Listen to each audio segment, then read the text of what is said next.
Alright, ladies and gentlemen, going to try to make a quick video here. You know me, it's probably going to be like an hour long as usual. I'm a little sick. Honestly, I can't tell if I'm a little sick or if I have allergies because it's quite smoggy here in China right now, in Shenzhen, China, just north of Hong Kong. No wind is what it is, but I'm doing this whole like thing all over the place. So if there's more than that than normal, it is what it is. Okay, so this video is going to start out a little slow, like a lot of my videos do, but it's going to escalate into some very interesting observations, particularly in gearing for both PvE and PvP, in general, not just from a game design perspective. So just bear with this video as I lay everything out before I make all my points. All right, so the first place I'm going to start is a very interesting. I'm going to start with like classic WoW gearing baseline in general. So, for example, when you're butt naked and all you have to your name is a weapon, what do your stats look like? What does your DPS look like? What does your HP look like? What does your spellcaster damage look like? What is the base stats that all your characters are working with before you even go to putting gear on them? This is actually very important from a game design perspective because it'll really dictate. Particularly in PvP, like how things play out. PvE doesn't really get dictated by this all that much because you're gonna min max, right? You're gonna put on the most damage gear possible. You're gonna put on the most healing gear possible. You're gonna put on the best tanking gear possible. Your base stats don't really matter too terribly much in PvE, but from a PvP perspective, it really will matter. So, for example, Classic World of Warcraft has all classes just butt naked, just standing there with nothing but a weapon to their name. Has very high DPS and has decent HP and mana pools, right? If you flash forward to, say, TBC, by way of example, all classes, if you do this test to all classes have way more HP. Like the HP from Classic World of Warcraft literally more than doubles. It goes from like 2,200 to well over 5,000 just standing there butt naked.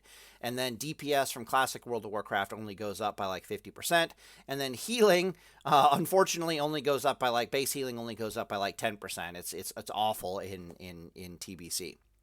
But we've already looked at the baseline abilities and the Jedi curve and relationships between spells. Offense and healing. Now we're just checking out what the gear situation looks like in general. It's important to note that in TBC, the game is very there's a lot of HP baseline and there's a reduction in DPS baseline. In Classic World of Warcraft, there's a heavy emphasis on all classes butt naked having a actual surprising amount of DPS, and that's what I actually want to show you right now. This weird thing that you may or may not know. Okay, so here we have a Dwarf Paladin, level 60, that is completely butt naked with nothing but Might of Menethil. If I removed Might of Menethil, he'd have like 2,200 HP. I could put none here, and you can see, yeah, it's like 2,200 HP. This extra 30 HP is literally from being a dwarf. They have 3 more stamina at level 60 than the human does, but the human has a little bit more crit. You can also see we need a weapon for, otherwise it won't tell us damage, which is one of the reasons why the weapon is there. If I put on a non-existent damaging weapon, like this thing that does absolutely no damage whatsoever, I could put on a fishing pole. This thing that does no damage whatsoever, you can see that our damage actually is like 27.5 DPS. Like, what the hell? What this basically means is that there's something like 190 strength worth of DPS on your class that is just, or your character that's just built into your class without you having any gear on it whatsoever. That's a lot of DPS for a class to have with no what am I thinking about? With actually no gear on it. And it gets, of course, more if you factor in, like, you know, a Seal of Righteousness, which adds another 23 DPS, regardless of weapon speed.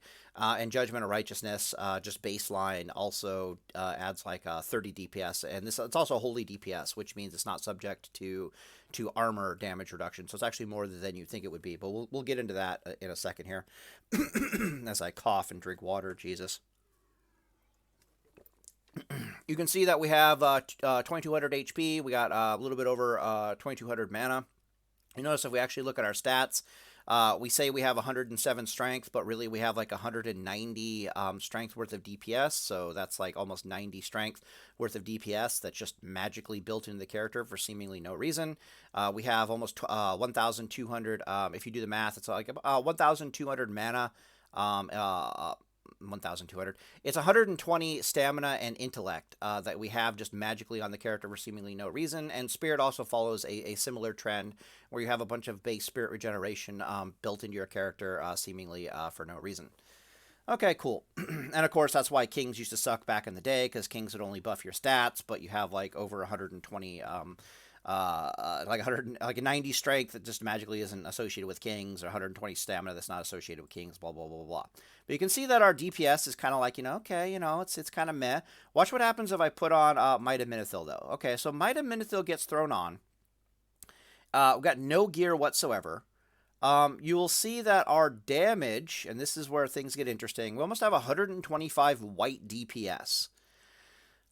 Just standing here looking stupid. We've also got 11% critical strike. Some of that's coming from the weapon. Some of that's coming from the actual talents. I bothered to put in the extra 5% critical strike because that's very commonplace, and we definitely want to factor that in. But there's a lot of other factors that aren't here, like 200 weapon specialization's not here, 100 weapon specialization's not here, vengeance isn't here, sanctity isn't here, command isn't calculated here. We'll get to that later on, but I just want to show that this is just an element of classic World of Warcraft, that there is a shit ton of DPS just baked into your class in classic WoW, just you standing butt naked with nothing but a weapon. 125 white DPS is nothing to scoff at.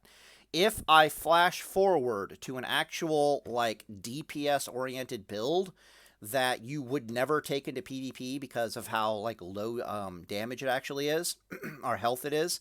You can see this thing has 4,500-ish HP. There's no enchants on this thing because I couldn't enchant the other one, so it wouldn't be a fair comparison.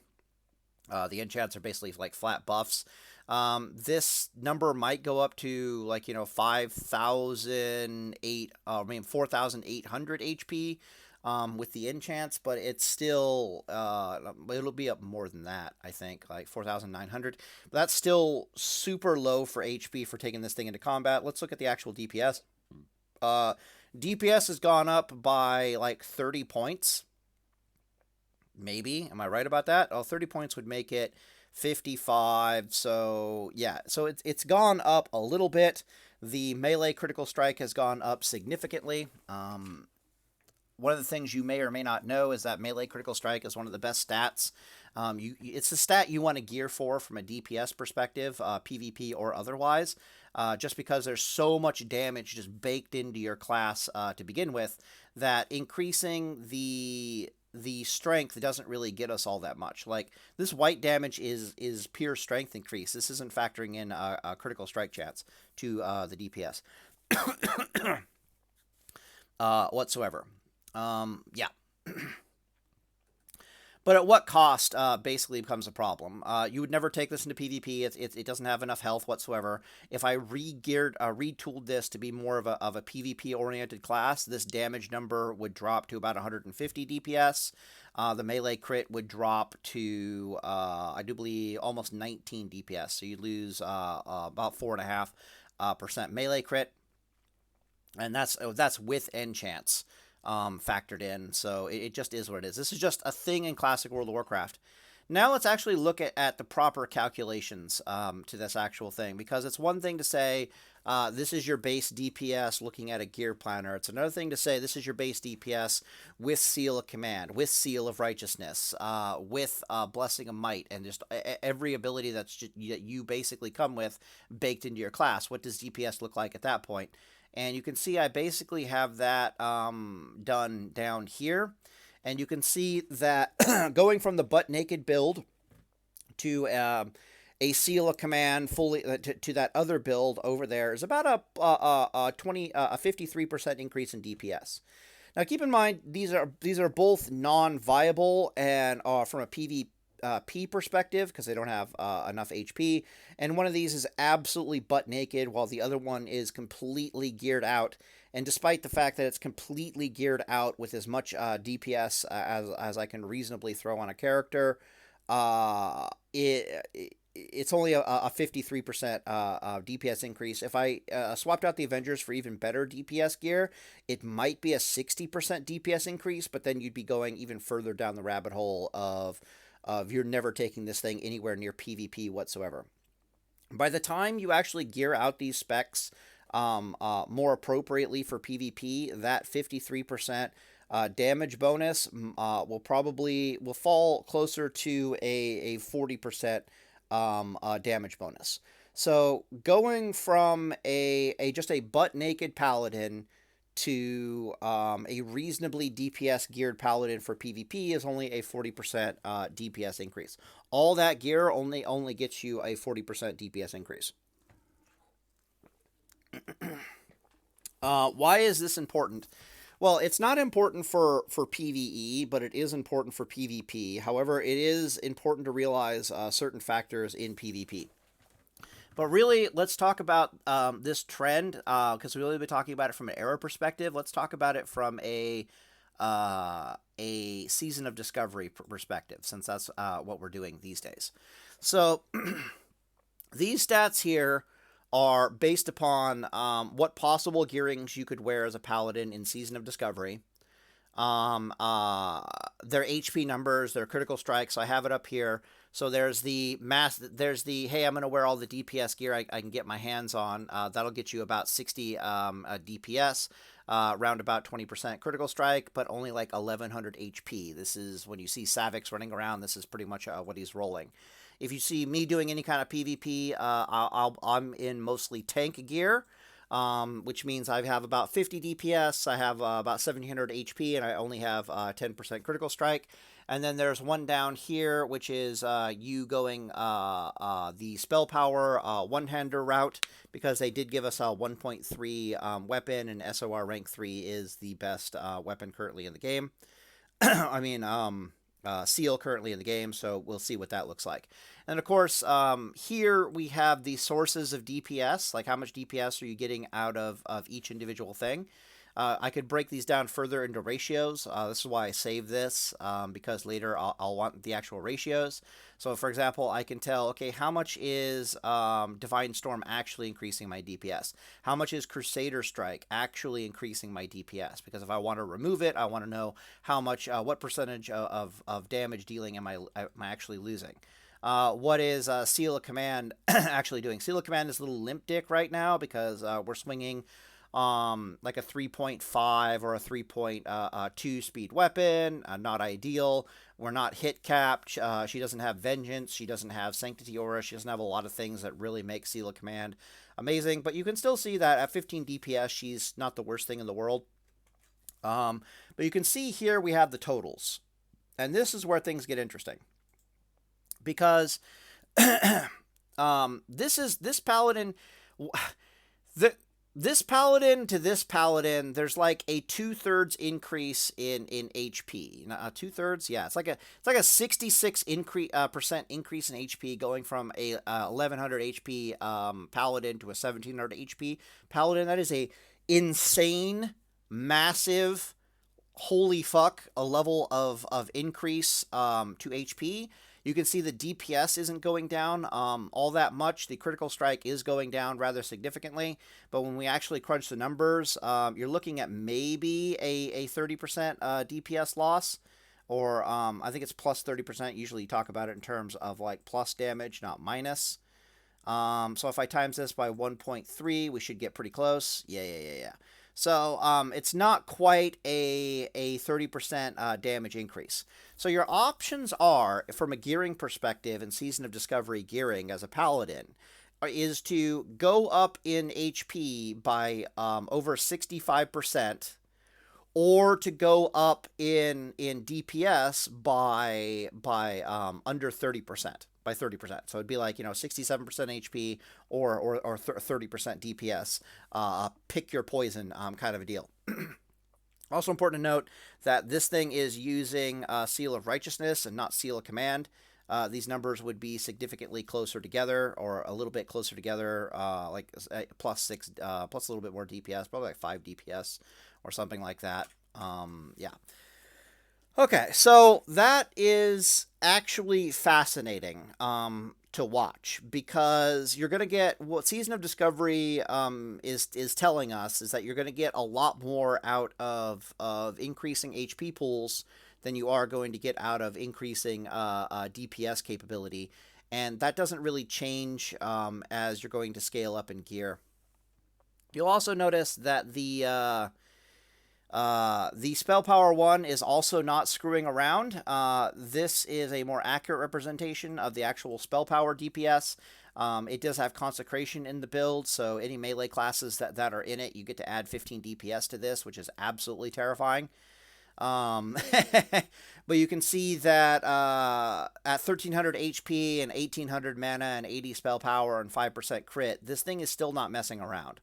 Like, it's absolutely not messing around at 77 DPS. Also, all these figures are taken from a perspective of the targets have, I think it's like 30% armor. Maybe I calculated at 25% armor. I think I did 30% armor.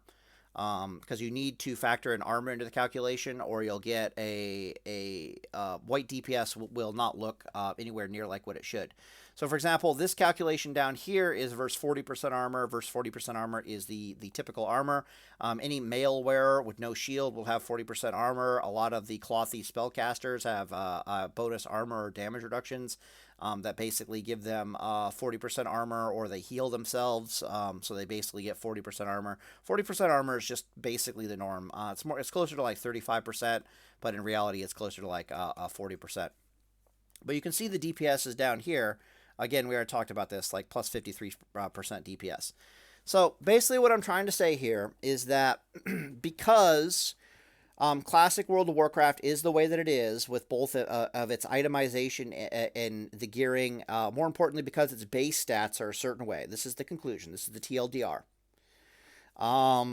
Is that because classes in World of Warcraft can have lots of DPS just butt naked with nothing but a weapon, and then Season of Discovery, for example, increases that DPS even more.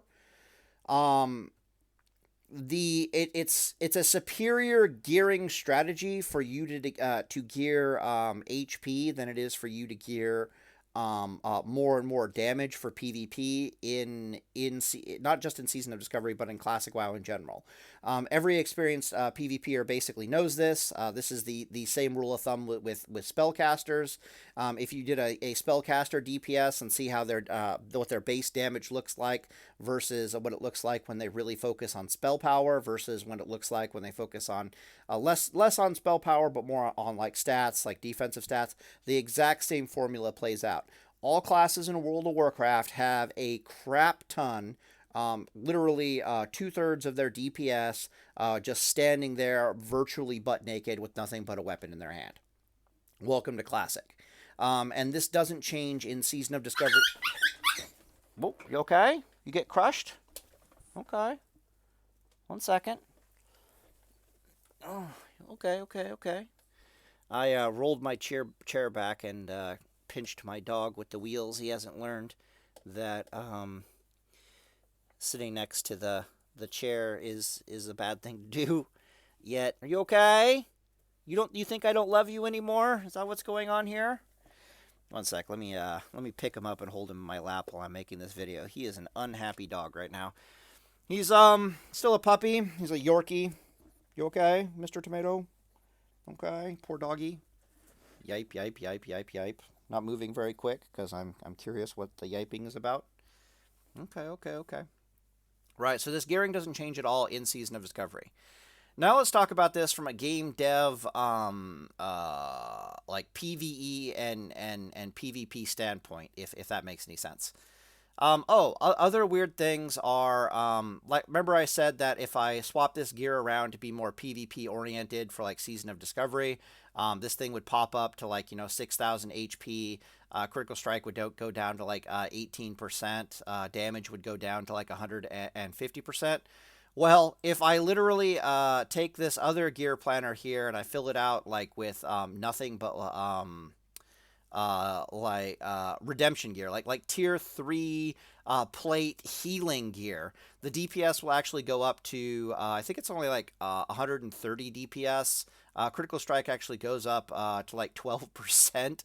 But the HP pool goes up to over 6,000. The mana gets insane. The plus healing gets insane. Everything gets insane from a durability perspective. Tomato, are you okay?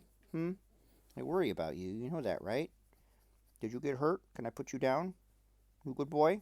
Give you kisses? Mwah. Okay, I'll put you down. Relax. Poor doggo. Getting rolled over by the chairs. He also hasn't learned how to walk around me properly. Like, it's, you know, he walks in a way like he wants to get crushed. It's really sad. I've owned Yorkies before, and eventually they figure it out. Okay, so let's lower everything here for a second and talk about this from a game design perspective. So I want to click this. I want none, and I want to go down to 25. And we can sum up everything there is to say about Season of Discovery gearing between two items. The first one is this item right here. And the other one is, the Shadow Male Coif. Okay. So I'm just going to hold this on screen here for a second. So you can see that one item has 5 strength, 14 stamina, 4 spirit, and it has green armor, which means it's armor. Some of its itemization has increased its armor. And the other piece of gear is like your DPS gear you get in raid. It's got like 9 strength, 11 agility, and then 3 stamina. But no green armor. It's also got set bonuses that increase your attack power and increase your chance to hit with melee weapons and all that good stuff.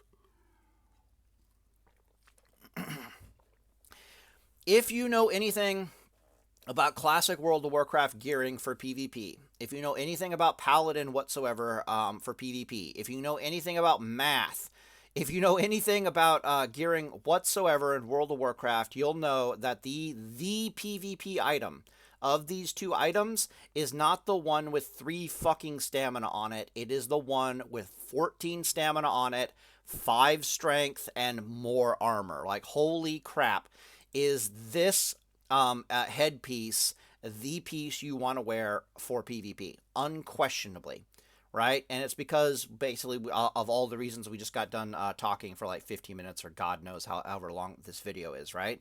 Your characters come baked in with a ton of DPS already. Why in the flying fuck are you gearing for more DPS when you're not going to get a lot out of it? And instead you could increase, like literally you're going to go up 30% DPS if you gear for DPS. Why the hell don't you instead go for a damn near 70% HP increase? Are you stupid? The answer is, from a human psychology perspective, yeah, they're stupid.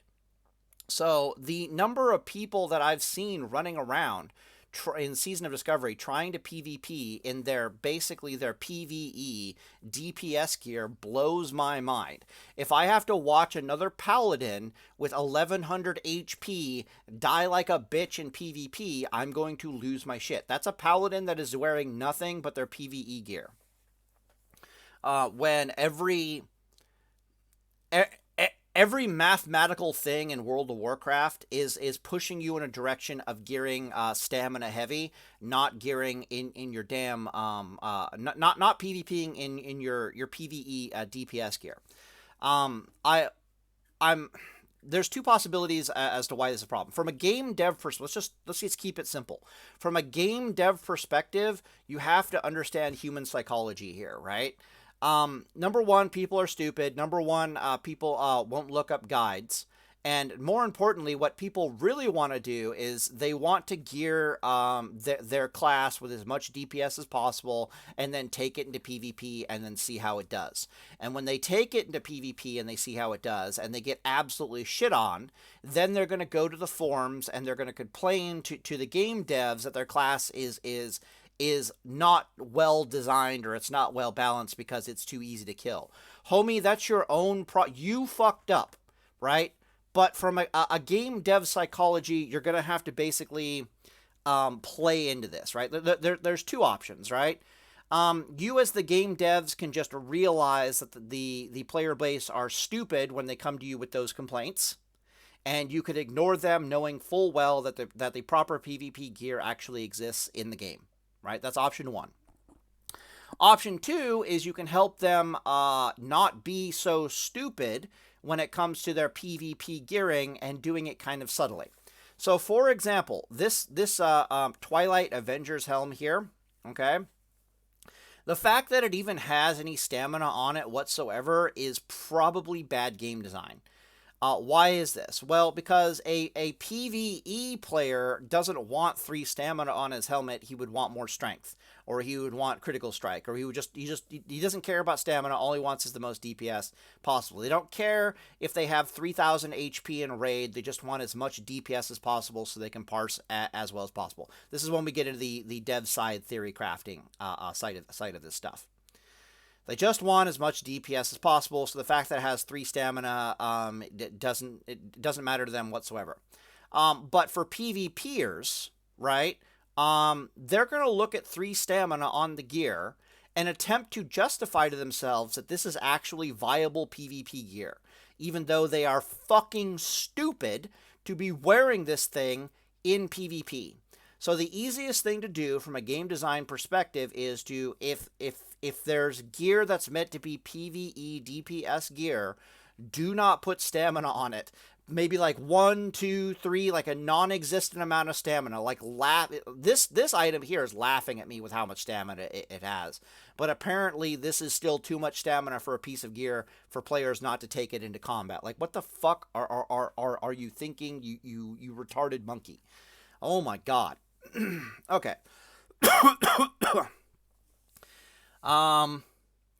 That's option 1. No. Option 1 was we actually put the proper PvP gear in the game, and if the players are too stupid to figure out which gear is the PvP gear and they bitch about it, then, you know, whatever, it is what it is. Just accept it.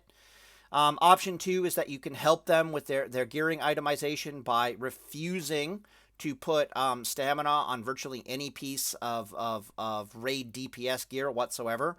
That way they can't justify to themselves that, oh, there's 3 stamina on this piece of gear, therefore I can take it into PvP. No, you can't fucking take it into PvP. Are you absolutely fucking insane? Are you stupid? Like, because that's what they're going to do. That's just human psychology. They're going to be like, well, it has stamina, therefore I can use it in PvP. That's literally how their brain works. They don't really think anything past that. Option 3 is that you can add another piece of DPS gear actually into the game. So, for example, there's nothing in between these 2 pieces, right? You either get the 14 stamina strength gear piece, 14 stamina a piece, or you get the I have no stamina, but I have all the DPS gear. There's nothing in between these 2 things that a traditional classic WoW player would consider to be the PvP gear. So, for example, if this gear here swapped out agility for stamina, so it had 9 strength, it had 11 stamina, and it had 3 agility, this would be, and then 4 defense rating, this would be a PvP gear, right? So at least there'd be a piece of gear in the middle between these 2 extremes that these retarded monkeys could be like, well, it's got more stamina and it still has DPS. What they want to do is they want to go into PvP with as much DPS as possible, while justifying to themselves that they actually have, while having enough HP that they're not going to get annihilated out of existence. And that gear doesn't really exist for them because they'll look at a piece of gear like the Twilight Avengers helm, or not the Twilight Avengers, like the Shadow Scale Coif helm, and they'll think to themselves, this is not PvP gear. When in fact that nothing could be further from the truth in Season of Discovery. This is one of the best itemization pieces for PvP gear in Season of Discovery, like period, end of story. Similar story plays out over here with the crab shell boots. So the crab shell boots are not half bad. They got decent stamina. They have strength. They have spirit. This is good PvP gear. But of course, there's like a Twilight Avengers boots by comparison. where you get the set bonuses with this thing. But these Twilight Avenger boots aren't actually badly itemized. They got 5 stamina on them. Not the worst thing in the world. A better PvP itemization, of course, would be swapping the strength for stamina. So if it had 10 stamina, 5 strength, that would make them the PvP boots. Or over here, if it was like 11 stamina, 6 strength, 3 spirit, that would be the PvP gear. There isn't any PvP gear that's registering to melee classes that this is the PvP gear. They haven't caught on yet that the tank gear is actually the PvP gear in the future. But we saw that already when we actually looked at it. So this class here is in pure DPS gear. This class here is in pure tank gear. And when we examine the change in DPS and the change in HP, you can see that beyond any shadow of a doubt, in Season of Discovery, tank gear is your PvP gear. And I am not joking about this. Okay. Because that of course is because of how classic World of Warcraft works. You have lots of DPS just baked into your character. That gave us even more DPS with all of the runes. So we're not really lacking for we're butt naked and we're not lacking for DPS. We're butt naked with a weapon. We're not lacking for DPS. What we really fucking need is durability. And so tank gear is now the PvP gear, but the player base is stupid and they haven't really caught on to that. So again, the way you could push them in that direction is you just refuse to put stamina on the DPS on the PvE DPS gear, or you actually put the middle ground gear in the game, which a lot of people would prefer. To be perfectly honest, their mentality again is I want to do as much damage as possible, but I don't want to have like super low HP. That's what they want. But in theory, they could mix and match, right? They could have bits of the stamina increase gear, and then they could have bits of the pure DPS gear and just mix and match it, but apparently they're too stupid to do that anyways. Really, really weird what the hell is going on with the PvPers. God, I hate them. From a game dev perspective, it's like, here's the gear to make it work in the game, and then they just refuse to put it on, and I guarantee they're bitching at you about it. So I feel bad for the dev team. Don't listen to these morons. I swear to God, you're actually doing things right in PvE from a gearing perspective. I swear to God. Okay, so going forward for your gearing, one thing that is very nice about Season of Discovery is that from a game dev perspective, is that there's going to be a very strong overlap. Let me pet the dog. Let me see if he still loves me. Okay, good boy. Yeah. Pet the dog and talk at the same time. No, that's not a euphemism. I wish it was. What am I trying to say here? Right. So from a game dev perspective, there's going to be some very strong overlap between what is the best tank gear that you can make in the game and what is the best PvP gear that you can make in the game. I'm not joking. It's going to be virtually identical with each other. So, for example, that's going to be gear that has high stamina and that has some combat stats, but preferably critical strike chance. Critical strike chance is far more valuable in Classic World of Warcraft than like plus strength is, for example. The reason for this, again, is because there's so much DPS just baked into your class on a basic level that going up in strength, like you saw between those two builds, that going from that 125 white DPS to that 160 something white DPS, that's all the strength. And that's not factoring in might. Might makes it look worse. Might makes that ratio worse, meaning 1% crit is far more valuable as a DPS increaser than anything else. This is also one of the reasons why tank gear in Classic World of Warcraft is DPS gear. It's high stam, high armor DPS gear. High stam, high armor DPS. High stam, high armor DPS. It's not high stamina, high armor damage mitigation. That doesn't work. That makes nobody in the player community happy whatsoever because it screws with parsing, right? If I gear myself as a tank and I try to make myself extremely defensive oriented, I'm not going to take any damage whatsoever. This means that my threat is lower, which makes it harder for the DPS classes to go balls to the walls and to parse. So their parses become worse, which makes them unhappy. I'm taking less damage, which means the healers are healing for less, which means that the healers are not parsing as well, which makes them unhappy. Everybody becomes unhappy if I'm wearing physical damage mitigation gear as a tank. Even the tank themselves become unhappy. Like warriors become unhappy because they don't get as much rage. Druids become unhappy because they don't get as much rage. Paladins become unhappy because they don't get as much mana. Everybody is unhappy in a raid if the tank is wearing pure fucking mitigation gear. There's only a handful of fights in Classic World of Warcraft where you really need like hyper mitigation gear. Fire Maw comes to mind, right? Which is fine, and you can balance it that way. Fire Maw is a near perfect fight that nobody really complains about from a damage mitigation perspective. Fire Maw does so much fucking damage that the healers have something to heal constantly.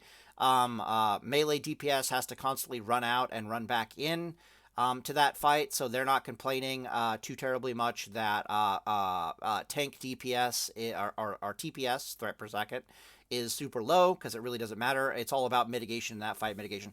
Perfectly designed fight for tank mitigation gear, but those fights are super, super rare in Classic World of Warcraft, right?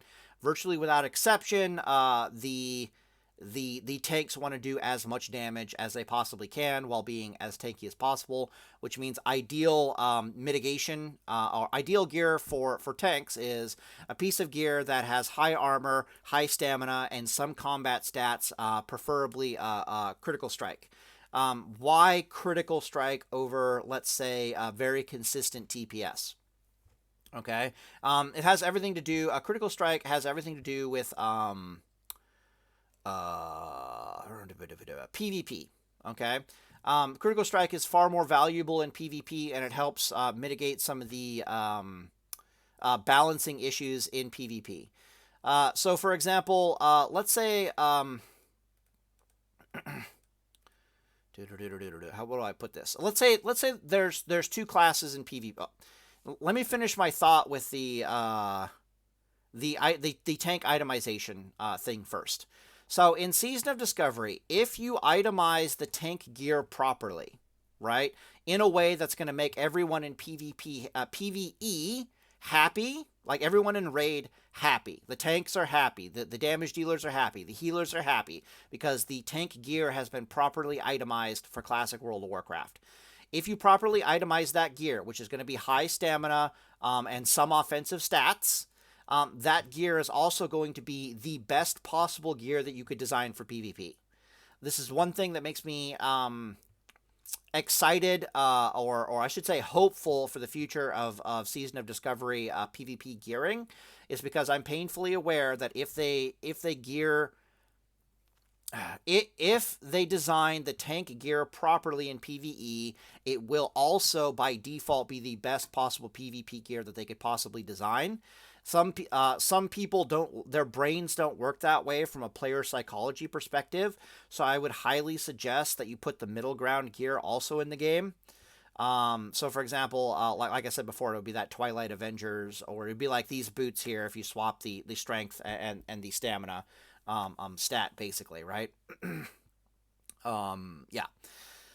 Definitely put in the middle ground pieces, because some people, they don't want to follow they don't want to do what's best, which is, have as much stamina as possible. They want to do as much damage as possible while having reasonable stamina. So fine, whatever, give them the gear, even though it's not the way to go. All right, what was the other thought that I was going to have here? Oh yeah, the critical strike thing. Why critical strike is more valuable? Well, it's more valuable for PvP specifically. It's because it helps to mitigate some of the negative side effects of PvP. So, for example, let's say you're going up against, let's tell the tale of two paladins, okay? One paladin has low damage, but has a lot of critical strike, right? The other paladin has a lot of base damage, right? Like high, normal, consistent damage, but has a low critical strike chance. When those classes run into another class that they cannot beat, right? Like, let's say they're going up against a hunter and they just can't beat the hunter, right? The class that does consistent damage with no real damage variance is going to consistently lose to the hunter. He cannot really win that matchup. He can't spike enough on his damage to possibly win that matchup, and his base damage is not high enough in Classic World of Warcraft, and we've already seen how Critical Strike scales better with your base DPS, that he's just not going to win that matchup. He's going to have like a 90% loss rate versus hunters, and there's not a goddamn thing he can do about it. And then he's going to go to the forums and bitch at you that your game is poorly designed. However, if he has a higher critical strike chance but a lower damage, what's going to happen is about 1 in 4 times he goes after that hunter, his critical strike chance effectively is going to double. He's just going to high roll a lot more than normal. His DPS is going to spike higher than normal, and congratulations, he's actually going to kill the hunter every now and then. So rather than consistently losing, he will inconsistently win. So the win rate will go from being 90%, from being 10% win rate to with the steady damage gear that can't possibly win, to more of a, it's probably going to be closer to a 70% win rate, maybe a 75% win rate, because in theory, the hunter also has critical strike gear, and he could spike while you're spiking, and then you just lose anyways, right? So this is why the critical strike gear is far more valuable in a PvP design perspective, because it helps mitigate against this class can never beat this other class over here, never ever ever, because math. RNGesus will come for them and delete them out of existence, and so there's actually a win possibility, and it makes the PvP far more interesting and far more dynamic. So if you're going to have tank gear, properly itemized tank gear, again, it's got to be high stamina, and then some offensive combat stats. Highly, highly advised that you just make it a critical strike chance and then like strength, or critical strike chance and agility, or something like that. That way, you're giving tanks some consistent TPS, while the critical strike, of course, is going to cause them to do better. Just going to be a DPS increase for them in general. But then the PvPers can also wear the gear as PvP gear, and it'll make things far more interesting and far more well balanced. From a human psychology perspective, this is where I'm just going through the list of all the conclusions here. From a human psychology perspective, Twilight Avengers Helm, do not put gear like this in the game. You'll be like, oh, this is the raid DPS gear. Look, I put a little bit of stamina on it for you. If you want to fuck with your player base, put some stamina on their DPS gear. Let them try to justify to themselves that they can take this shit into PvP, but don't be surprised when they take it into PvP and they start bitching at you at the forums because they're too stupid to know that they shouldn't be wearing this fucking gear in PvP. Like, holy crap. Like, literally, yeah, if you want to troll the shit out of them, put a little, do exactly what this item does, and put a little bit of stamina on it, watch them take it into PvP like absolute fucking apes. But it's important to realize that these people are your customer base, and that they want to have fun in the game. And specifically what they want to do in PvP is they want to wear as much damage as they possibly can while still not dying like a bitch in PvP. And the tank gear, even though it is the better and superior gear for them, is not going to scratch that itch of theirs.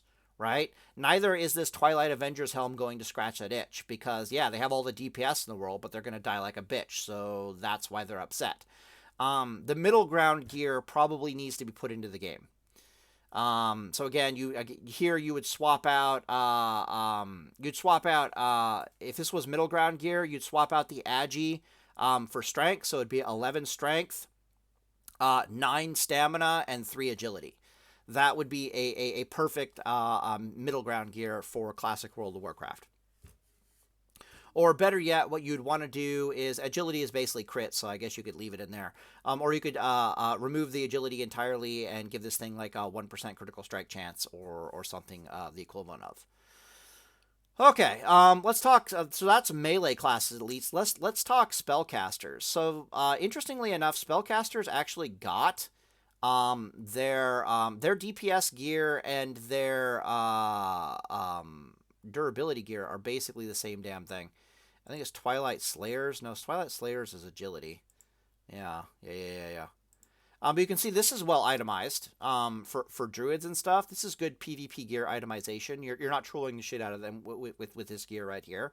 9 stam, 10 agility, attack power. This is perfect to take into PvP. This is well itemized gear for both PvE and PvP, right? Congratulations. So you're not trolling the shit out of them with that piece of gear at least. But let's find Mask of Scone. I want the... I don't know. Let me just stick with the chest. I know the chest piece is much better. Yeah, it's this thing right here. Twilight Elementalist Robes. Okay, so you can see here that this is... The casters are decently well itemized for both PvE and PvP, right? Again, there's that good itemization there. 10 stamina, 10 intellect, damage, and healing. So that's basically all they want for PvP. It's only the melee DPS that have this weird... you're better off wearing the tank gear, but if you're stupid... They have no middle ground, actual good PvP gear. So this was good PvP gear. We looked at the other one, which was for rogues, which was a pretty well designed PvP gear. Let's Twilight Slayers, I think it is. Twilight Slayers. Boots. Yeah, this is well designed PvP gear. Well-designed PvP gear, well-designed PvP gear. It's only the Paladin set that's absolutely trolling the fuck out of people, which I find interesting. Could be better designed, though. So, for example, if you wanted even... The tank gear for the casters is actually even better as their PvP gear. Hard to find the tank gear. Like this chest piece here is even better. You can see the offensive stats have gone down. But it's high stamina, high armor, it's got intellect, it's just good stuff. Good stuff for PvP. Okay, here now that's still well designed. I mean, look at that. It's 9 stamina, 13 agility. This is well designed for both PvE and PvP. Straight up. I wouldn't take this as tank gear, but it is what it is. So yeah, so some of the gear is trolling the crap out of the player base. Others are not. It's important to realize this. If you're wondering why PvP looks the way it is, it's a combination of the actual PvP gear doesn't really exist for some of the classes, and or the player base is too stupid to realize that their tank gear is actually their PvP gear. But yeah, so I guess I'm just not saying anything interesting at this point. This is well-designed gear. These shoulders are actually quite nice. You can compare them to all the other shoulder tanking possibilities. I don't think there's any DPS shoulders. They might actually be leather shoulders, which would be sad. Stamina, agility. Again, that's really well designed for PvP and PvE. Good, nice mix of stats. Pauldron of the Five Thunders. That's nothing. But the other option one is the tank gear. You'd never want to take the tank gear over this piece of gear. This is another good observation from a PvP to a PvE gear design perspective. This thing is less stamina, but it has more armor, and it has increased defense. You might think that this makes it well-designed PvP gear for like enemy melee classes and yada yada yada. In the grand scheme of things, you'd actually be wrong. The reason is because stamina is just better, because you're not all... How many melee classes in Classic WoW actually do pure melee DPS, where armor actually is super, super valuable? How many classes actually do that? The answer is warrior and like nobody else, right? Everybody else does bleed damage. Everybody else does poison damage now. Like rogues do a lot of bleed damage. Rogues do a lot of poison damage. Druids do a lot of fucking bleed damage. Paladins are split like 50-50 between like, you know, physical damage and holy damage half the time. Every other class is like spell power stuff. Even hunters are running around like over 50% of their damage is spell damage. You just want stamina. You just want stamina and combat stats. So the 11 stamina, 3 strength shoulders are extremely well designed. If it was a middle ground PvP gear, it would be closer to like maybe 8 stamina and more combat stats. Just is what it is. But anyways, I'm gonna end the video here. The overall observation... What's wrong with you, Tomato? You okay? The overall observation here is that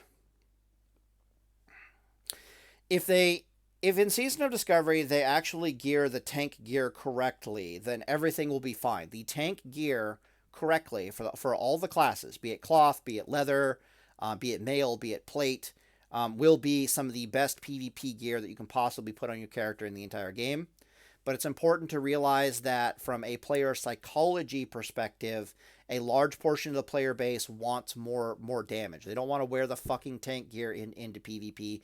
They want more damage. Even though it's a bad idea to give them the more damage, even though it's a bad idea in Season of Discovery because of all the reasons I talked about at the beginning of the video, it is highly advised, just to scratch their stupid itch, that you actually put in some real PvP gear. All the stuff here is real PvP gear.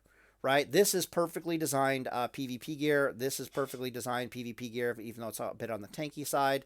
This is perfectly designed. This is perfectly designed. It's just when you get over to Twilight Avengers Helm and other such things, it's like you're trolling the fuck out of Paladins with this thing. Holy God. Like, what is that?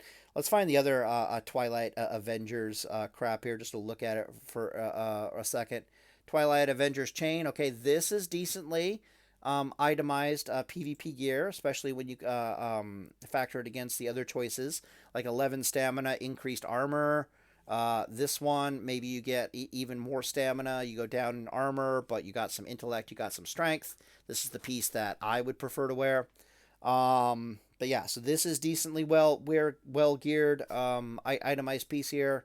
Twilight Avengers boots. This thing is okay. Geared. It's just, this helmet is troll as fuck, and I find it absolutely hilarious how troll this helmet is. It's like, don't do it. Yeah, I know it increases your chance to hit by 1%. Just don't do it. You're losing so much HP. What are you doing? So yeah. Anyways, I'm ending the video here, and Deus Vult, boys. Hopefully I made some sense.